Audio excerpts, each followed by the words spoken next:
Our next guest on the Any Given Run Day podcast is a sub 3 hour marathon runner who recently came third in the Great Ireland Run with an incredible 33-minute 57-second time, second in the Westport Half Marathon, and the winner of another way 5K. If you don't know him from his running content, including that video of him wrecking the Dublin Half Marathon this year in the bike that we all saw, you might know him as the owner of 35 Vintage in Fade Street. Cian Charlton, welcome to this week's episode of the Any Given Run Day podcast. How are you getting on? That was the crack, lads. I wasn't expecting that. I forgot that you were going to do that intro thing. So that was great. That sound. He's almost impressive, isn't he, Keane? I did my homework on the whole 35 Vintage, and before we hit the record button, Eric's like, "Here, is that your wardrobe in the background? And what's going on there, pal?" Yeah, Keane just has this rack of clothes that looks great. I was getting a little zoom in. I was like, what's going on? Personal wardrobe, it comes in handy a lot of the time. You just borrow stuff, you know. Keane's always ready for a night out after work. Keane, you are very welcome to this week's episode. Like we do with every guest, we've seen and we have saw and all of the things you have done, which have been fantastic in terms of your influence on social media. As Shauna said, you're quite an accomplished runner. Apparently, depends on who showed up to these races, Keane. We'll get into that later. What have you? What got you into running? What got you into sport in general? I'd say I've always been into sport, as in since I was a young fella, I was playing football, playing soccer, doing a bit of running, doing a bits and bobs, like running to the more, not that I take it too seriously just yet, but over the past maybe 16 to 19 months, like I've been taking, say, the past year and a half, I did Rome Marathon. And after that, I was like, I can do a bit better than that now. And I got into the running then, probably the past year and a half, but I've always tipped away at it. So hold on a minute. I'm trying not to swear so we don't have to put explicit on this. Hold on a minute. You're only doing this a year and a half. Yeah, properly like training a year and a half. Yeah, I did nearly a year. My God, it is phenomenal. I understand the bug of doing a marathon and stuff. Let's go back to team training and GAA and the foundational level, because we've had a lot of people who play GAA or they were involved in athletics, they were in dancers, they were this, that, and the other from a foundational age. Transitioning to running when, I suppose, the commitments, or you, like yourself, you run a business, sometimes the commitment of GAA can be a hell of a lot. And then people might move away from town, they might move away from wherever for work, for example, you might have done, I have done.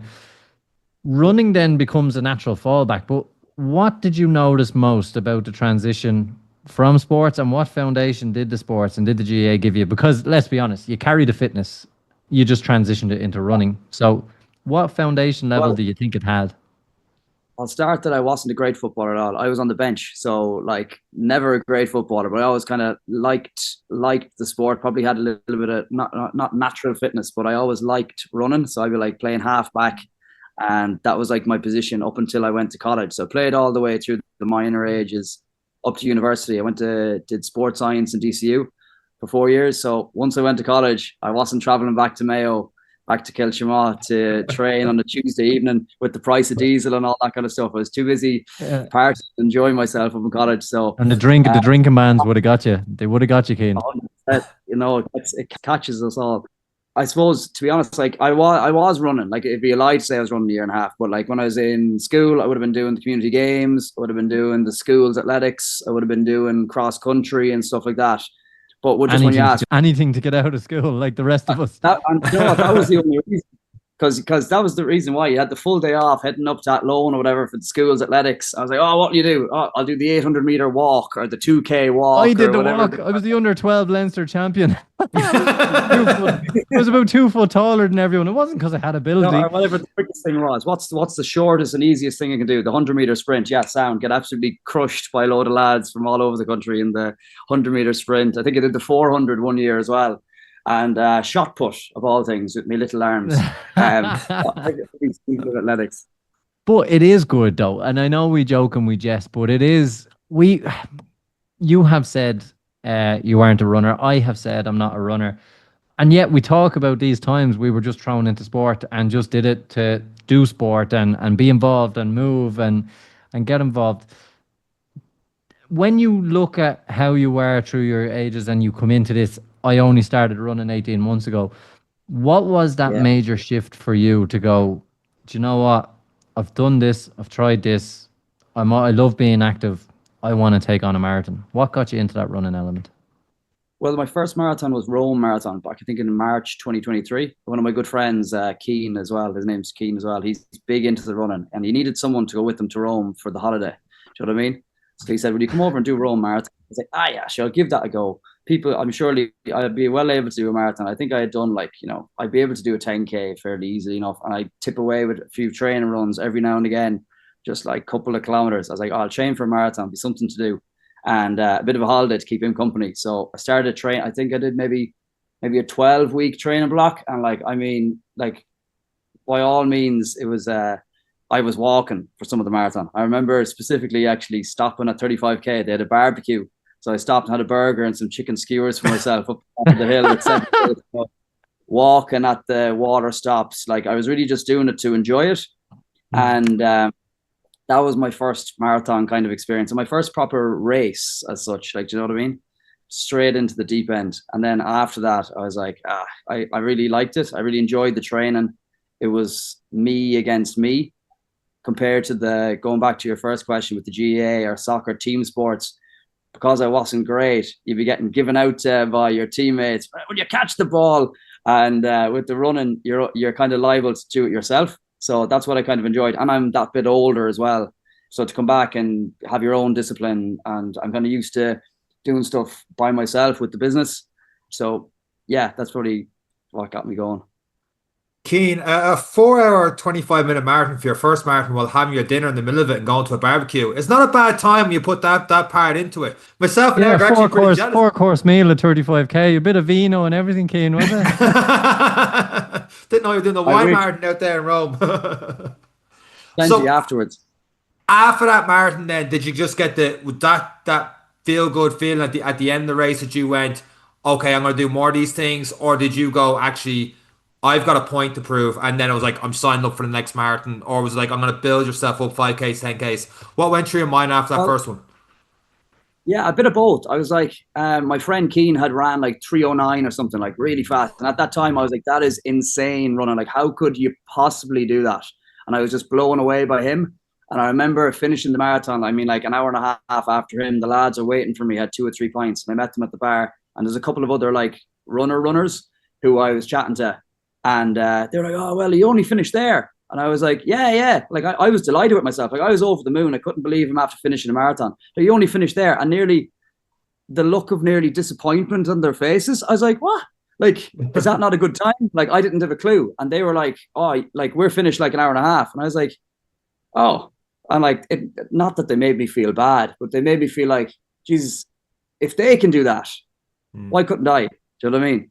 So that's probably what propelled me forward. And I was like, right, I'm going to try and get into this running. And then like, 3 or 4 months after that, I opened the store here in Dublin and I did the Clontarf half marathon. And I had trained a bit more seriously for that. Got my first pair of carbon shoes, was like going to send us, you know what I mean?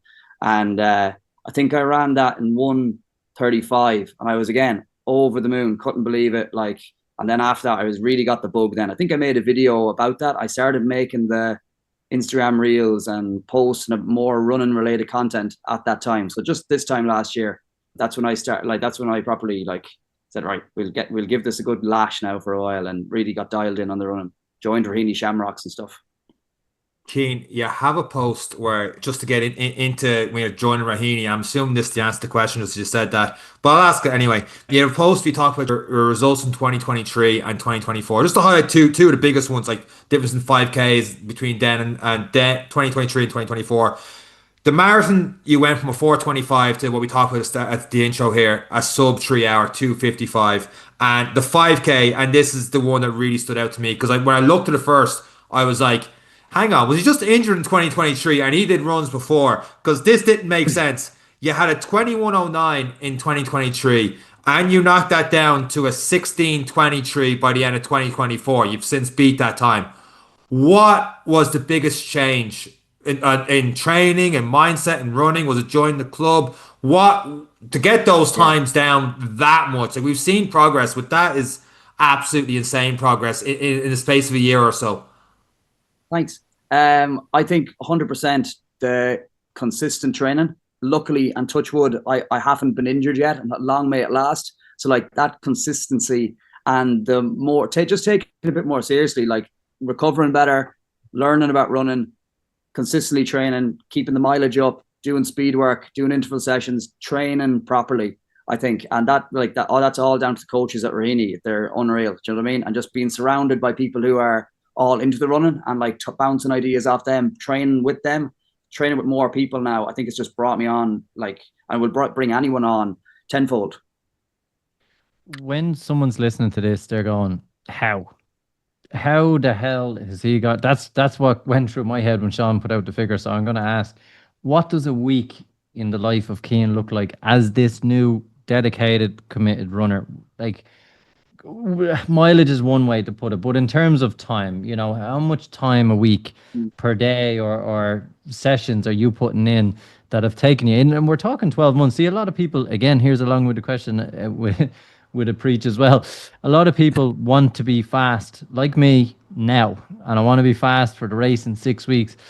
But you've taken a year to do this, and you've been really consistent, and that's the thing to remember. But what does that week look like to go from 2023 to 2024, Cian? What does it look like? Well, I don't go out anymore. Like I'm kind of packed in the drinking and the partying, which probably influences. Like, you know, I don't want to be drinking on Saturday night when I have to be up for Sunday morning if I'm either racing, which I absolutely love, or doing a long run in the park. So like, I'm sleeping better, eating well, and just training consistently. Like, I run every day, sometimes double days, loads of easy mileage. The sessions every Wednesday with the Raheny guys, Saturdays if I can. Just kind of focusing on the running, like a bit of gym work. So what my week looks like, I'm doing 70, 80K a week-ish. Leading up to Dublin Marathon, I put in a decent block. Well, actually, I got a ticket maybe 12 or 13 weeks out. I was like, right, I need to do well for this marathon. Dialed in for that 12 or 13 weeks with long runs, building up the mileage slowly. You know yourselves, like 10%, adding it on, still working in the speed sessions as well. I was up at maybe 80, 90, 113K was my longest week, 3 weeks out from Dublin. And then ran the 255, which I was over the moon with. And then again, after that, like, recovered fairly well, was back running that week. It's just staying consistent with it. I just absolutely love it. You know what I mean? Like, I love nothing more than getting out, the feeling of getting a run done. And then with the content as well, it's great. I've loads of friends on Strava. We all like each other's stuff, commenting on each other's stuff. With the TikToks and stuff, people are very supportive on that. Same with Instagram. It's just like my thing now. It's what I really, really love as well. If I'm not working here, I'm probably out running. Do you know what I mean? So it's just kind of eating, sleeping and breathing, running, and 35 with the shop is kind of all I'm doing. So yeah, to answer your question, it's a lot of my time is spent running and training and focusing on that now. Whether that's a good thing or a bad thing, I don't know, but yeah.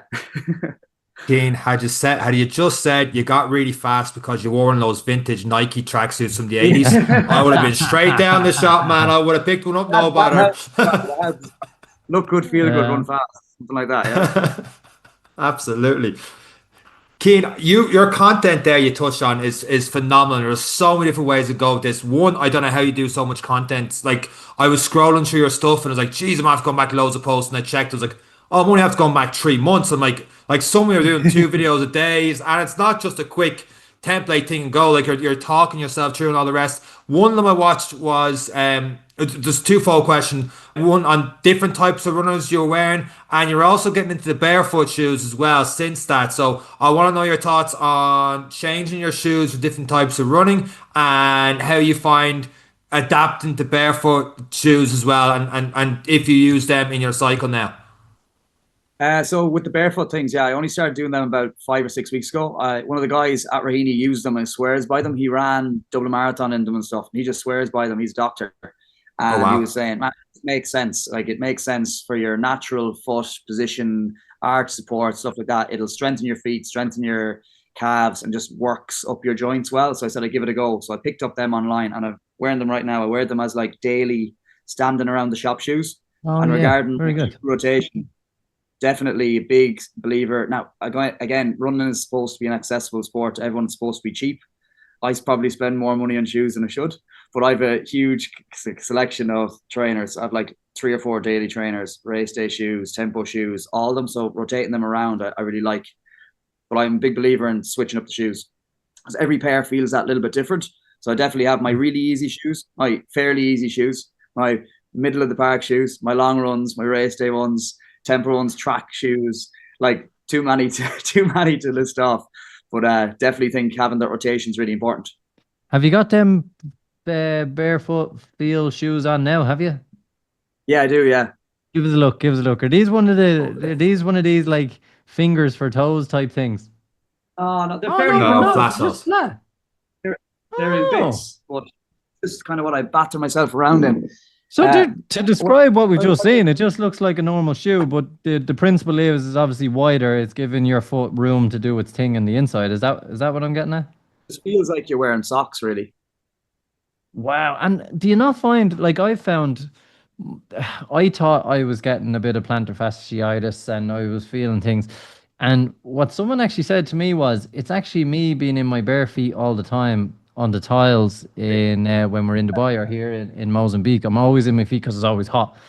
And I'm walking around, and my heel pain is actually coming from being in my bare feet, believe it or not, Interesting. and having no support because there's no give in the tiles, and I'm on it 8 hours a day, or I'm in the house, or I'm pottering around. Yeah. There's So, probably loads of mixed thoughts on it, I guess. so what is? Yeah, I suppose what was the element of I suppose that the concept that was really like, do you know what? This is now obviously there is some support there. There's that buffer. I'm on about. Mine is quite obvious. Like all I have to do is put on a pair of flip flops or even socks just to add something between me and the ground. That was my issue. But how does it feel? Do you feel in the first couple of days that like if you step on something, or is it like sore? These are the questions I have about these kind of shoes. Yeah. Now, not affiliated with any barefoot shoes, by the way. If anyone wants to send me a pair, I'll take them. But We'll take three I find pairs. that, yeah, lift them up. It take a bit of getting used to. The first few days I put them on, my heel was kind of sore because when you're walking around, usually I'd be wearing runners all day, every day. But then I kind of like thought about it. It's like if your foot is on this cushiony, soft pillow thing all the time, then you're probably not using all these small little muscles and little tendons and ligaments in your feet. So it just kind of made sense in my head physiologically that like if we're going to be like essentially animal, if we're going to think of humans as all this kind of crack, that like it makes sense to wear barefoot shoes. It's hopefully strengthen up your feet and strengthen up your little mini muscles that are hiding in there. So yeah, I'm enjoying them so far. But again, it's so individual. Like someone could hate them, the next person could absolutely love them. They're not the most comfortable thing in the world. It feels like you're in socks. So if you're out for like a long walk, or even like I'm cycling in and out to the shop, it's not that comfy. Like again, it does feel like you're in socks, but I recommend people to give them a go anyways. It's no, it is. It's just look. I love when someone comes up with something new. I'm like, I've millions of questions that can go on, but it's maybe something again, like obviously the practicality of if you're like me, I have a little bit of pain in the feet, but if I was to have something like that, wearing around the house to get used to is an element of adding it into your routine and your training and yada yada. You can continue on with that. When you look at the other question I had for you, then obviously you're meeting a lot of people. Iron sharpens irons. You're in a good club in Dublin and you're training fast. The other element of things is to kind of wear your heart in your sleeve when it comes to social media and posting, as Sean has alluded to. What was it that attracted you to the posting my running every day or becoming a running influencer? Because eventually when you get enough of a following, you become, I know that's probably not the intention when you do it, but what was it that brought you to the social media side of running? Well, I've always been like kind of active on social media. I'd be making like videos of lads' holidays back in the day, and with never to be shared again. and like promoting the business. I'd be used to having myself on social media. I'm not shy to be on social media. I'm not shy to be myself online. Like I am the way I am, and you can love me or hate me. That I just kind of put up stuff. I don't have any issue with it. And with running, I was like, the intention was kind of like I put up a picture, say with like the lads, whatever, after race. Clontarf half marathon was good fun or whatever. Like delighted with my time, and it's like I kind of like I may as well make a video about what shoes I'm wearing. I may as well do a shoe review, and sure, what happens happens. I really enjoy making the videos, and don't have a problem with it, and it doesn't feel like any work to me. So it's like, I may as well put this up. It's what I'm really into, and if it motivates someone who wasn't into running to maybe give it a go, then even better. And if people don't like it, they can just scroll by it. If people do like it, I'll get people to watch it and they might enjoy it, gain more followers, build up a personal brand.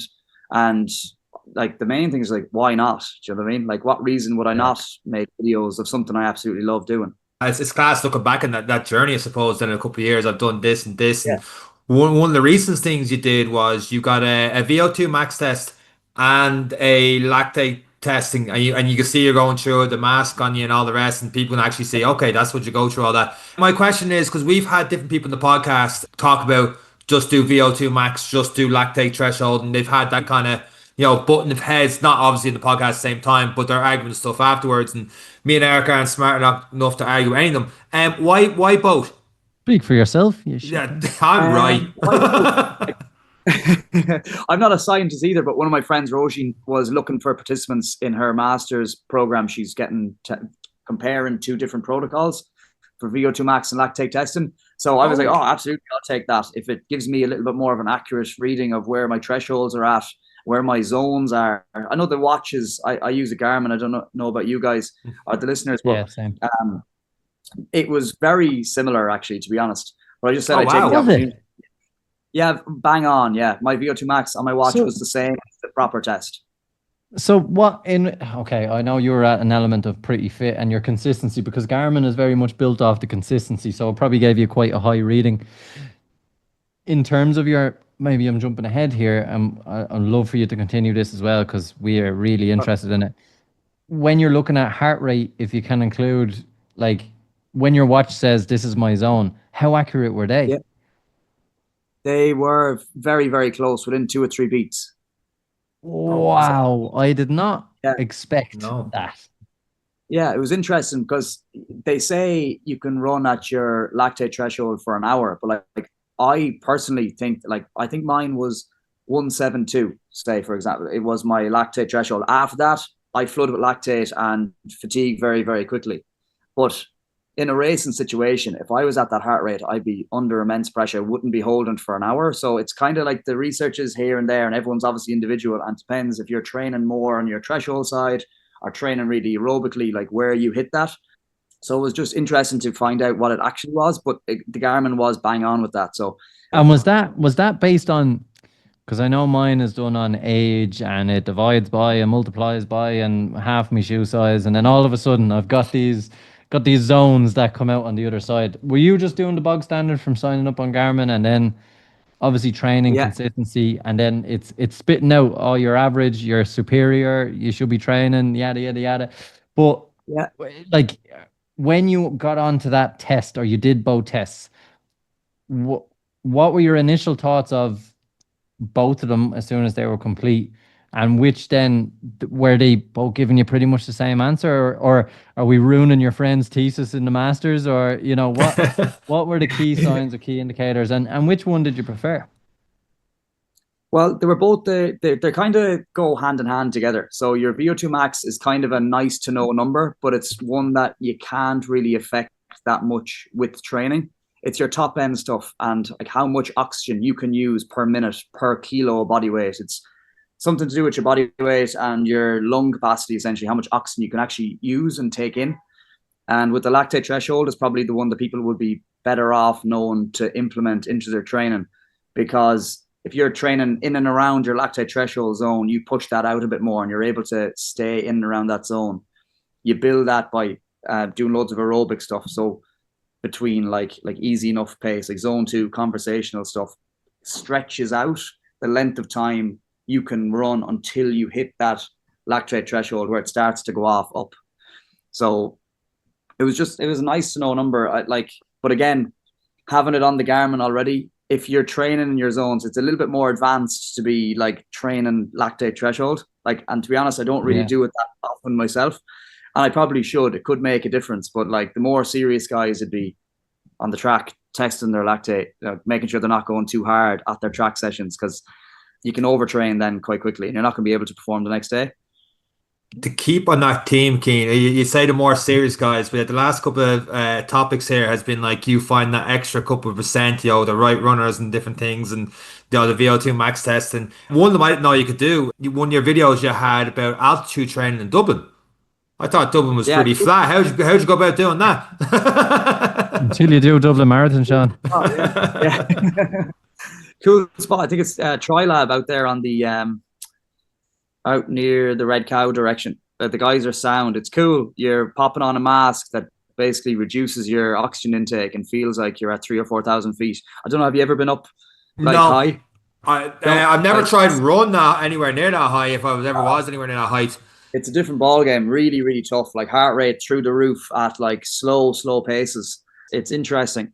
I'd say if you went, it'd be like going like the way people go up to like wherever Kenya on a training camp for a couple of weeks to just train at that altitude. You're obviously less oxygen, so your body's getting used to working with less oxygen. And you come back down to Loads of Dublin it. and plenty of oxygen, and you're flying around the place like a mad joke.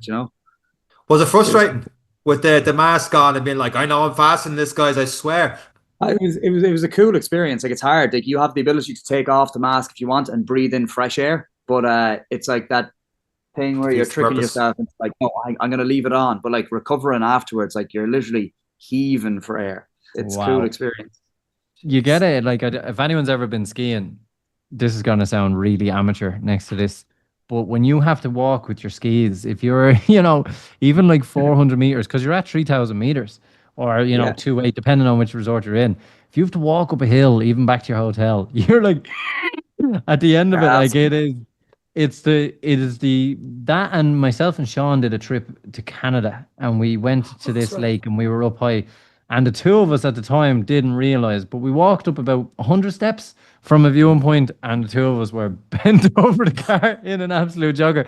But we didn't go, oh, we're at 3,000 meters here in the Canadian Rockies. Maybe that's the reason why. And it's We had a good night the night before. That's what we we went. did have it. We blamed it more on the alcohol than the altitude. Would you see benefit? Obviously, the science says there benefit, but for Cian, would he consider benefit of adding that kind of element into his training? I think so. Yeah. Yeah, I think so. It makes sense scientifically and physiologically to be like if your body has to operate at high capacity with minimum oxygen intake aerobically, I suppose. Like it just makes sense that like the Kenyan running like performances, like obviously the runners that come out of there are something else. They're top world class, train at altitude all their life, they're living at altitude. Makes sense to add that couple of percent to put them above the rest of the pack for sure. Yeah, and I suppose it explains why so many training camps are happening down there now is because if you can't beat them, join them and then try and beat them, I suppose. But when you compare someone who's born there, grew up there, they didn't know what 1,000 feet was because they've always been at 3,000. Like it makes a hell of a big difference. I have to go back to this, Keen. I know I asked around 20 minutes ago. 5K from 21 minutes down to 16:23, and now recently in Enfield, you did 15:30. Just if someone had to be listening to this podcast that would love to someday break sub 20, and if he was talking to you right now, what advice would you give me? Run faster. How hard is it? Yeah, make your legs go quicker. It's not that hard. Just staying with the consistent training, but definitely doing speed work and doing your target time specific intervals. Do you know what I mean? If you're going to be trying to do a 20-minute 5K, that's 4-minute kilometers by 5. Go out, warm up easy for 10, 15 minutes, do kilometer repeats at that target pace, take a little break in between, a minute or 2 minutes off, jogging, and repeat that 5 times. And I just build up to that. Do you know what I mean? If you're currently, say, a 21-minute 5K, if you're working at sub 4-minute pace for those 800 intervals or 1 kilometer intervals, it's only a matter of time. You just put them all together on race day, take a little gel beforehand and a double espresso and just put the head down. You know what I mean? How is that suffering element for you when you're getting to those? I know everyone suffers no matter what ability they're at, but that 3K and the last 2K when they say that race really begins and you're going for, let's say that PB you got in Enfield, that 15:30 you got. How was those last 2K trying to hold on? And did you do a 5K straight or how did you tackle it? Absolute agony, lads. You just really are holding on for dear life. It's a very fast track, and there was a class field of athletes out there. Like loads of guys and girls were under 16 minutes. So just trying to hang on to that leading pack for as long as possible, and then just like taking it home. Do you know what I mean? I was under pressure at 3K. Like it started to slow up, and that's when you really need to like dig down and say, "Come on, you're after paying to be here.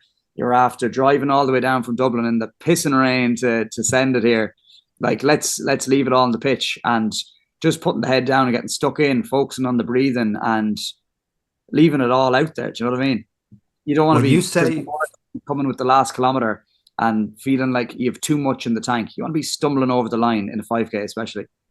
When you say focus on the breathing, running that fast, are you talking about like 2 steps breathe in, 2 steps breathe out? Are you talking big deep breaths? What are you talking about there? For me, in a 5K like that, you're operating at the highest, like you're all out from the start. So like I'm in and out through my mouth, like heavy the whole way. Not just as much air in as possible, as much carbon dioxide out as possible, and just focusing on the breathing. Step, step, step, step. Keep an eye on the guy in front of you and just keep picking people off. And to be honest, for me, I wasn't looking at the watch. I was just going off pure effort for the whole thing. That works for me race wise. It puts less pressure, I feel. Do you know what I mean? If you're looking at your paces and you're kind of like, oh, I'm off here, or I'm going a bit slow, or you feel like you're going too fast sometimes. Because I was kind of aiming for 16. I didn't think I'd do that with the 15:30. I think my previous PB was just under 50, just under 16, the Tom Brennan on New Year's Day. And I wasn't expecting that. I didn't think I was in PB shape. But just on the day, you're just not looking at the watch. You're going off effort, leaving it all out there and hanging on to faster lads than you. I know that feeling all too well. When you look at that, we always say, give me a marathon any day. Would you say the same over a 5K? Well, the start of 2025, after doing Dublin last year, October gone, I was like, right, I'll focus on some shorter stuff and try and get the speed done for the start of the year. That's supposed to be over now, but like again, I'm really enjoying the slightly shorter stuff. So 5s and 10s throughout the early part of the year, and the Dublin City Half and the Westport Half Marathon. I'm just focusing on the slightly shorter stuff, getting the speed up. When you say, would you rather a 5K or a marathon? I think I haven't decided yet what my favorite race distance is. I like short, but it's absolute agony. But it's a different kind of agony than a marathon. Do you know what I mean? Because I haven't ran natively long in a good while. I will be towards the end of the year. I'm doing marathons again. So I need to start putting the longer runs in. But I think I prefer the slightly shorter stuff. 10 to 10K is nice distance. Half marathon's enjoyable as well. You're recovering a lot quicker, and you can go straight back at it compared to the marathon, which is obviously a long old graft. You know yourself. And you're never more tired than you recover quite quickly after your lessons, but for the week or so afterwards, you're like, oh, I'm tired mentally, physically. Yeah, you can do it, but you're just tired. Yeah, the marathon does take a lot out of you for sure. Like it takes like after Dublin, I was like for 2 or 3 weeks. I was like, right, what's next? I had to like really gear myself up to do. I did like easy run 5K around Christmas time. Yeah. Yeah, you kept yourself going. You did a race on Stevens' Day then, and then did another one on New Year's Day. So you really kept it clean there over the holidays. Yeah, I did. I had the Fields of Athenry 10K down in Galway. That's a brilliant race, actually. If anyone's thinking of doing that Stevens' Day, it's class. Very enjoyable course. The whole town is out. That was a 10K PB as well, which I was buzzing with. And then the 5K New Year's Day. Yeah, no, it's great fun. The racing is class. I'm really hooked on the whole day out with the racing. I like making the videos about the races. Again, as you said earlier on, the Dublin City Half Marathon video really gave me a reach online. Loads of new followers and stuff on the Instagram, and the TikTok with that video went really well. And it's when you get a video that goes like that. Sorry, I'm going slightly off topic here. No, go ahead. Like reinforces, keep doing these videos, and like people reach out to you, like you guys reach out after that video and stuff like that, and people asking for coaching and stuff online, which is cool. And like brands and stuff getting in touch about sending you on protein powders and sending you out now a pair of runners. It's really fun. It's nice. It's enjoyable. I'm noticing you have that rail in your shop now full of all the free runners you're after getting. Why are you selling them? You're selling them for 200 and you're after getting them for free, Cian. What's going on there? Cian, can I ask, and again, it's a personal one. We won't cut it out if you answer it incorrectly. No, the transition from party, alcohol, hand in hand with running and lifestyle change. How difficult, maybe it wasn't difficult, or how did you find that transition, and how was the whole experience in finding your new kind of outlet? Yeah, for sure. I wasn't sure if you were going to bring this one up, but yeah, in college went slightly off the rails for a while, a couple of years of partying, DJing and stuff, and that was when I wasn't training at all, letting myself go for sure.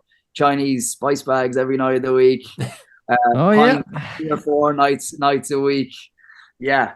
And then I suppose, do you know what put an end to that period of my life personally was COVID. You know, you're not around the same people anymore. Everyone goes off home to their own counties. Friend groups dissipated, and everyone was like, you couldn't go out. You know what I mean? And that's when, like, I was like, wait, what am I doing? Like, this is fake fun. There's different things you can be doing that are way better crack. Do you know what I mean? And that's when I kind of started training a bit more, and home gym set up with concrete blocks out the back garden, and the mad rush to get a few dumbbells online, and got into surfing then, and a few bits and bobs being back home in Mayo, moving back from Dublin.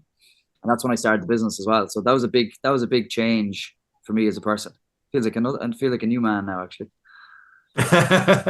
that's so yeah, that's an insane change. Going back to you've made that change, all the races you've stuff done. Like, I wrote down Fields of Attenroy that race there to bring me back to this topic, because I hadn't heard that before on Stevenson's Day 10K. For people listening and some different races, you seem to travel a lot for this. Like, you were down in Westport doing the half marathon. Obviously, you did the Dublin half marathon as well. Yeah. What races do you think people should know more about, like maybe that Fields of Attenroy and Stevenson's Day that you talked about? I'm a big fan of, like, supporting your local races. I'll put up posts and stories about that. I'll go to every local race. If I'm able to go to a race and it's near enough to me, I'll be there. If it fits in with training, but like that will obviously, like, I can train around that, because you can use races as kind of training runs and sessions essentially. So big fan of supporting, like, most of them are going to be GA clubs, athletics clubs, smaller like charity events, stuff like that. And I think that it's great for people to be able to go to them and not feel like they have to race it, but you're probably supporting a club, you're probably supporting a charity, and it's a great way to feel like you're part of the running community, because it's very individual sport, as we all know.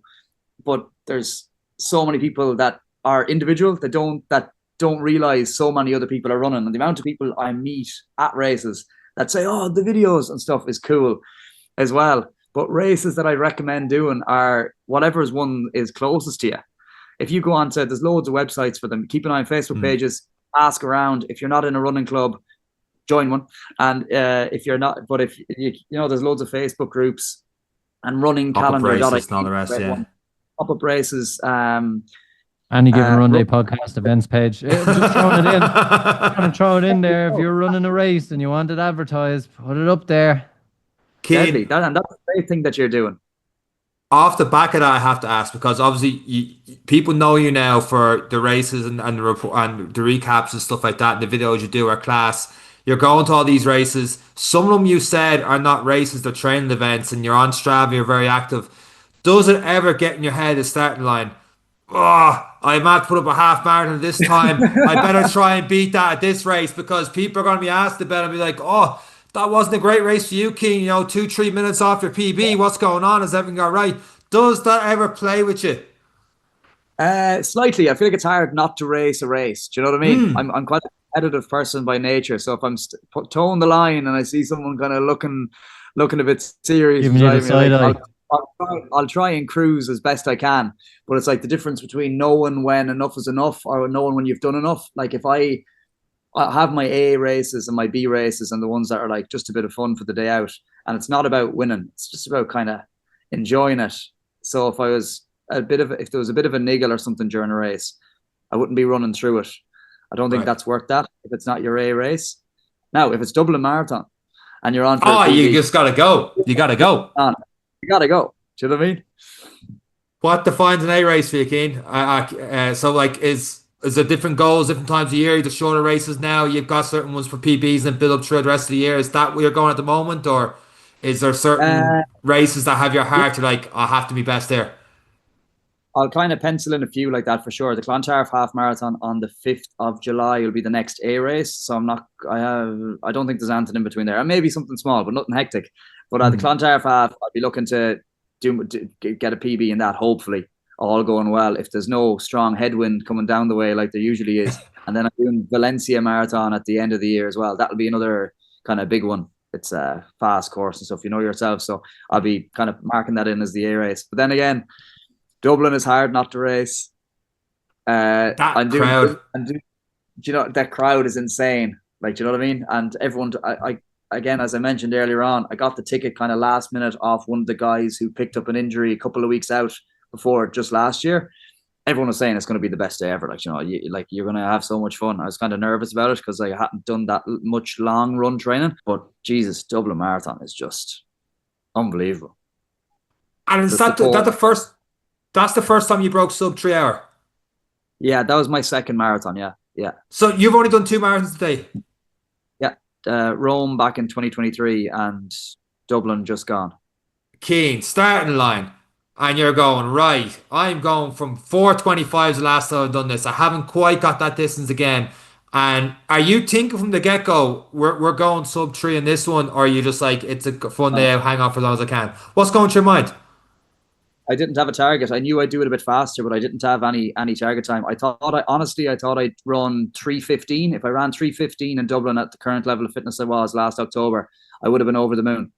And then I remember very specifically, I caught my housemate who said he wasn't going to be out in the course, and his partner shouting my name at maybe 32k. Go on! And I saw I was kind of feeling good, fueled well, was well tapered. And I was like, I saw the 3K, the 3 hour balloon just ahead of me.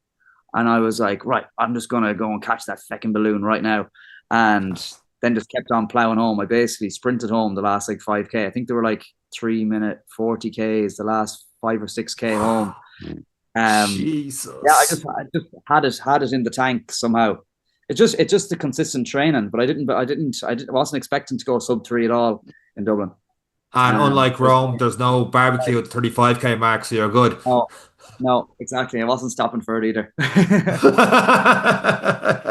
Do we put too much pressure on ourselves? And maybe we're guilty of it with the podcast, of asking people their times, and the watch says, and Predictor says, and Strava says, and this says. Like you just said, look, I'll go a bit faster.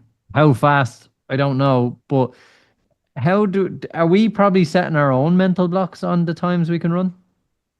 I think definitely 100%. I rarely go out with target time in mind. I try not to get too hung up on that. I just really enjoy the running. And I find that when you're not putting too much pressure on, I have to be running, for say Dublin, I have to be running whatever pace per kilometer. For a Dublin Marathon, I wasn't looking at my watch either. I was just like, how do you feel? You feel all right, tip away there, keep going, soak in the atmosphere. And even with like the 5K, 10K stuff, I'm not upset if I don't get a PB. I'm not annoyed at myself for being off. I just kind of enjoy them. Do you know what I mean? Now, maybe that's good, maybe that's bad. Some people work different ways. I know if you put targets on and train specifically for those goal times, you're probably going to get there a bit quicker. But just the way I like to do it and the way I feel like it keeps the love for the sport there, if you're not putting too much pressure on yourself and not getting beat up if you don't hit your PBs, not getting beat up if you're not hitting your paces and your splits. Like, we're only human at the end of the day, and it is just running. So yeah, I'm not getting too beat up on it and worried about it really. So sure. Cian, do you reckon if Sean stopped putting pressure on himself for this 20-minute 5K, do you reckon he'd be able to do it? Well, a little bit of pressure is good, I think, Sean, but a couple of target time intervals for your target pace, and just don't beat yourself up too much. But yeah, You can have good pressure, stress that's unnecessary. Just do your best. That's all you can do, you know? Yeah, I'm gonna need to quit the podcast. So keep talking about doing so 20 more pressure on myself. Yeah, I can't talk. I did 24 the other day and I was delighted with myself. It's a long road back. Next year, 16 minutes, Cian. I'm with you. Don't worry about it. Here we go. Look forward to seeing it. So, Cian, people listening to this may want to pick up what it is you're doing. They may want to follow along online. You have turned yourself around in terms of your business, your life. You're not that it was bad, but in terms of a runner, you have become a very accomplished runner. You're running at very good times that myself and Sean are jealous of. What are some key basic pieces of advice that you can give a listener today who's sitting here going, I'll never be that fast, I'll never be this good, like myself going, how did Cian run that quick? Have you any I nearly need to write down basic nuggets? I think, like, for anyone there's obviously going to be people who are like getting into running right now, who are plateauing right now, who were at their best and now are on the decline. I think the main thing is just to try and keep the love of it there. Again, don't be having too much pressure on yourself. At the end of the day, it's running. It's supposed to be enjoyable. Like, there's no point in getting beat up if you're not hitting times, you're getting slower. Like, life gets in the way and it isn't the be all and end all. Tips: train consistently, take care of yourself, listen to your body, get your strength work done, join a club if it's your local club, try out a race. Again, you don't have to be at your peak fitness to go for a race. You can check yourself out there. It's not about winning, like, you know what I mean? Like, it's a nice vibe. It's a great community to run, and it's really good for you. Like, if it's only going to be runners listening to this, I'm sure, but we all know that runner's high, that great feeling you get after smashing a nice long run, just getting out when you in the rain. If you had a plan to get a run done, getting it done, you get to put the feet up then and enjoy yourself. Meeting a friend you haven't seen for a while for a run, another great way to stay at it. Drive somewhere else to switch up the scenery. It's very easy to get bored of, say, for example, Phoenix Park or the seafront or wherever your local area. It's nice to switch things up like that. It kind of keeps it interesting. You can make holidays out of running, book a race abroad and make a holiday of it. Barcelona Marathon with any given run day next year. Good man, Cian, you're good at this. See you there.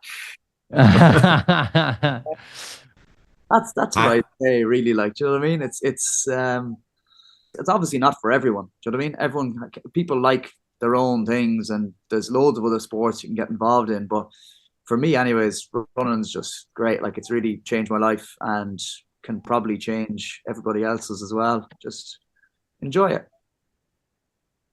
Well, Cian, it's been class listening to you for the last hour or so on the podcast and the videos and the content. I keep coming back to it just because I do a small bit of my own kind of working area. Just how you're so consistent and not all coming out is pretty cool. And the ideas and stuff you have, and your different memes and stuff. You had one where you kind of look like you're falling off a box and end up just being your hand with a note in the runner. I'm not making sense of that right now, but I know you know what I'm talking about. And if people want to look good when they're running, they should check out 35 Vintage as well. You might get some class old school Aston Villa jerseys there as well. I'm not saying you definitely would, I'm not, but there's some pretty cool jerseys you see in that shop. Cian, absolutely phenomenal listening to you on the podcast, and the running and how you've evolved over the last 18 months to 2 years is just, those numbers are just outstanding, man. That's unreal.